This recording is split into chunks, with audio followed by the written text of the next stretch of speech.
Everybody, my name is Jason, And I'm Candace. and this week we are discussing a missing persons case from right here in our state of Alabama. Um, there's not a lot of leads on this case, but there's plenty of rumors and speculation going on. It's a very small town. We're talking like 2,000 people. Wow. So, yeah, as you can imagine, there's there's a lot of rumors and talk about this case. It's from a while ago, from 2009, but I was on the Facebook page for her, and there was a lot of comments out there, and there was a lot of opinions. Oh, It's very wow. interesting to read up about it. But who we're talking about this week, her name is Kelly Howard. She's a wife and a mother. She has an adult age son now. She was 41 at the time of her disappearance, and she lived in Riverside, Alabama. Um, Riverside, Alabama is like near Talladega, so Ah, not okay. halfway between here and Atlanta, but in that general area. So it's in the middle of nowhere, is really what it is. Yeah. So her last known location before she disappeared was at Family Dentistry of Riverside. She was a dental hygienist working there. And the day she went missing was June 2nd, 2009. And it's so, like, her case is just so weird, um, because, and we'll get into the details, but it's just how it happened. It's just another one. And I say it every time we do these, but it's just another one of those, like, how do people just disappear? Like, how does this stuff Yeah. happen? They just Right. go. I just don't understand. And like I was saying, there wasn't a whole lot for police to go on when they first started the investigation. They did find out that around 12 o'clock on the 2nd of June, the dental office closes every day from 12 to 1 for lunch. So it was closed. She was on the phone with her mother, and she heard somebody knock on the front door. So she just told her mom, she said, "Hey, hold on a second. I'm going to go answer the door." She set the phone down. And that was the last time anybody had ever heard from Kelly, like Oh talked, my seen gosh. anything. Right. Yeah. Wow. So she's just talking to her mom on the phone, which wouldn't surprise me if she did that almost every day, because there's Yeah. something about people and their mamas down here in the South. They talk a lot. So, but I mean, she just was like, "Hey, I'll be right back, just a second," and then that was it. Like, for her to just It's so bounce. odd too because if you're on the phone with her and she goes to the door, but then you never hear anything else, why didn't you hear anything else? You know what I mean? Like, Yeah, and it could have been. It didn't say if she was on her cell phone or if she was on the office phone. So she may have just said, "Hold on a second," put her mom on hold, and then she didn't hear anything. I don't know if she was on her cell phone or not. It didn't say. But it is a good point, because that was my thing too. She didn't hear anything that yeah. happened. You know? Because I mean, if you're on your cell, it seems like you would just walk to the door on your phone. Yeah, So it kind of makes you think it was the office phone, but if that's the case, why didn't you hear anything? That's so yeah, odd. it is. It is. Her boss, Dr. Rick Mitchell, he's the one that owned the practice, and he said he saw her around 12:30 as he was leaving for lunch. So, 12:30, 12, 1 o'clock, it's all in that same hour. There's not like an exact time. So her husband, Boyd Howard, he reported her missing later that afternoon when she didn't come home from work. And I mean, her mom, hey, she never came back on the phone. What's going on? Yeah. So it was pretty quickly that they realized there was something up. Um, and police, they arrived on the scene, and they began searching the dentist office and the surrounding area. They found that her car was still in the parking lot, which, all right, that's still weird, but her car's in the parking lot. But what's really weird is her keys weren't with the car. Her keys weren't in the office. Her keys were inside of a plastic bag that was thrown inside in the bushes that was around the dental office, which That is is so odd. weird. It Yeah. is, yeah. Like, so not in her purse, not in the car, not in the office, just in a plastic bag, which is already weird. Like, your keys are in the Yeah. plastic bag. That's strange. But then it was just thrown into the bushes, and that's where they found it.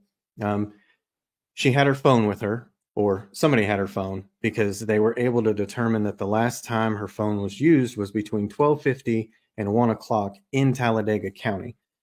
The police didn't say how the phone had been used. They didn't say if it was a call, a text. Maybe they saw that she was on an app, whatever.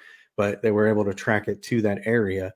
And what's scary about that is where it was found is right outside the Talladega National Forest. And you like when we drive to Atlanta or whatever, we go through that area and it's just dense forest all the way around as you're Yeah. driving down 20. And Hmm. and that's where that's where they were able to pinpoint where the phone was in that area. They never found the phone, but they were able to determine that's where it was. And then something that is a little strange, that it may only be strange because of what happened, but she had asked for a few days off the day before she went missing. And why that's weird is her husband nor her son knew that she had asked for those days off, and had no idea where she would have been going. Yeah. Because usually if you're married and you're going on vacation, your spouse is going with you. So, Right. Yeah. Yeah. Um, and obviously the one indicator for me is since she went missing, there's been no activity on her bank accounts or credit cards. that's horrible. Yeah. And that's the one for me that always does it. Yeah. Um, she was legally declared dead in 2014, and it wasn't an easy decision by her family to do that. And the only reason I say that is because I want to make sure that like the family was never a suspect. Like the husband, the son, they were never even considered suspects. There was nothing that linked her disappearance to them. That's good So to know. yeah, and it was 5 years after she went missing that they did the paperwork to declare her legally dead.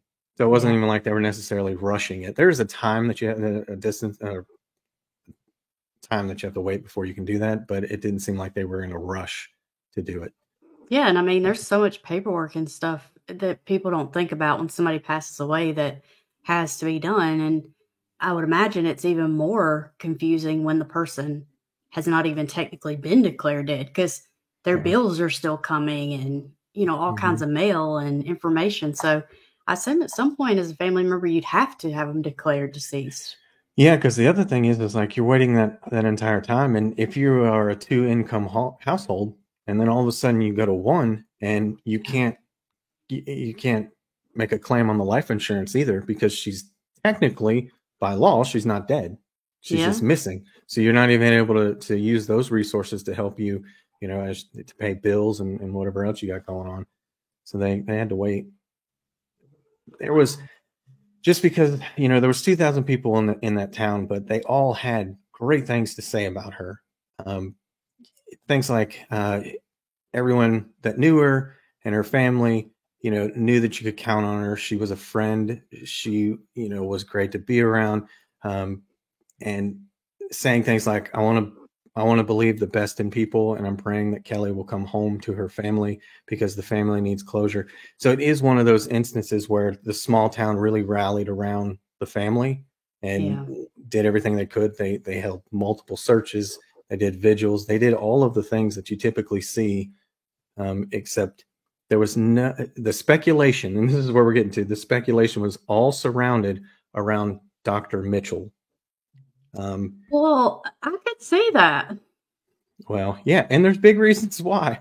Because he was indicted on fraud charges, identity theft, money laundering, and possession of a controlled substance. Ooh. Yeah. And hell, I was thinking already he would be my first person to look at just because who else, like, he's the one saying she asked for days off. Nobody else knew that. Right. I Yeah. mean, so did he make it up? And also, who would come in at lunch and then she just disappear and nobody see anything? Yeah. I mean, it is very strange. It is Yeah. very strange. And I mean, we're going to do the thoughts and theories for Patreon in that we can put out there, but it's like you just wonder, like, it's not. I couldn't see it being a random kidnapping Yeah. in a town that small. And she opened the door, so it was she either knew the person or she didn't see him as a threat, Yeah. which kind of leads to old Dr. Mitchell a little bit more. But Wow. he was arrested on those charges about a year and a half after Kelly's disappearance, and he was indicted on that. But before he could really spend, any time in prison or get convicted over anything, he died. So any information that he may have had went to the grave with him. But reading on that Facebook page, like, everybody wants his wife to come in and talk, because when you're reading the comments, they're like, she knows exactly what happened. Just because he's dead doesn't mean the information's not there. Like, they're like, consensus 99% of the people in there believe it was this guy. So I mean, yeah. And now they want, they've always wanted his wife to say something, but she's not talking either. And it may be because she doesn't know anything. It may be that this Dr. Mitchell didn't actually do anything. It's just kind of weird that this happens to her and he gets indicted on all these charges. So it's not a real leap to go, okay, money laundering, drug possession, murder. It's not difficult to make that leap. And for this case, like, it's another one of those where that's it. Like, that's what we got. She was in the office, and around 12:30, she disappeared. On the phone with her mom, didn't come back to the phone, gone. They could only track her phone, just outside Talladega National Forest. And then that's it. There's been no leads. There's been no tips coming in, nothing. Like, she just vanished, just disappeared. That's horrible. It really is. Yeah. And all of her info about her, like I said, she was 41 at the time of her disappearance. She'd be 55 now. She is a white female, 5'3", 140 pounds. She has brown hair and blue eyes. She suffers from a blood disorder that causes episodes of memory loss. I don't know what it was exactly. It just said that, she had a blood disorder that caused that. And she takes medication for that, but the medication can at times cause her to be disoriented. So it's like you're helping with memory loss and whatever you got going on with blood disorder, but here's these, terrible side effects of you being completely disoriented. So it's like, do I remember stuff or feel that way? And I mean, I'm going to put her picture up as we're doing the video, obviously. And for those who are listening on a podcast, I'm going to put it out on cotrpod.com so you can see her picture. If you know her, know any information or whatever about her case, you can call the Riverside Police Department at 205-338-7692 or St. Clair County Sheriff's Office at 205-884-3333. And there's been rewards offered. I know that one of them is a $5,000 reward from the governor's office, leading to the arrest or anyone involved with her disappearance or finding Kelly herself. And I think there's it was hard because with a case this old, there was a reward at first, and then it increased, and then there wasn't one, and then there wasn't another one. I do know this one's out there, and there may be others as well. So there's some people want her found. It's not one of those where it's like, oh, she's gone. They're still looking for her. I just don't know what happened. Well, I'll save it for thoughts and theories since we do that for Patreon, but I did come across something else that people were saying. So did you? It was like, oh, okay. Right. It might change your view. I'm not sure. We'll see. Really? Yeah. Okay. Well, that'll be interesting. But I mean, it's just another one of those cases where she was there, then she wasn't. Yeah. And there's been no activity. I mean, they tracked her phone, but can't find it. They can't find her. No banking activity. It really is one of those. She just vanished off the face of the earth. Good gosh. It is amazing how people do that. It's like, they didn't just disappear. So like, where did they go? Right. Yeah. Yeah. So wild. Yeah. And I mean, if she did end up, if somebody did take her to that forest, I mean, you're never going to find him unless somebody starts, developing that land and they start digging for foundations on buildings or whatever, then maybe you might, but still, even then, there's no, like, you may never find her. It's just wild to me. That's horrible. Yeah. But that is it for this episode. We are leaving for vacation tomorrow, so the 14th. We're going to be gone for a little while, so if we aren't, if you watch police chases with us, we won't be doing those. Yeah. So you just have to hold off until we get back right before Christmas. So Yeah. I mean, if we're sitting in the room bored and a police chase happens, maybe, but doubtful. yeah, Yeah. I don't want to stay in the room long. Yeah. It's a really expensive room because everything is expensive in New York, but it's not expensive enough where I want to live there for a week, you know. So True. but anyway, before you take off, make sure you subscribe, hit the like button, and guys, share this channel or the podcast, whichever one you're listening to, with as many people as you possibly can, because this is all about getting awareness for these cases. These cases that aren't as popular as others, which is terrible to say. I hate anytime we're talking about popular or something being entertaining, because there's nothing about people missing that's entertaining. But like you've said before, you got to kind of make it so people want to listen, because if not, everybody's going to tune out. But I mean, people get so angry when you're like, well, that's interesting. And it's like, this is not interesting. This is somebody's life. I get that. But if it weren't for our fascination with how interesting some of these are, or how, oh my gosh, how did they just disappear? If nobody had that curiosity, nobody would be listening to any of these stories to help find them. So, yeah. I mean, it's catch-22, really. It really is. Anyway, guys, thanks for listening. We'll be back next weekish when we get back from vacation with the next episode. So we'll talk to you guys later.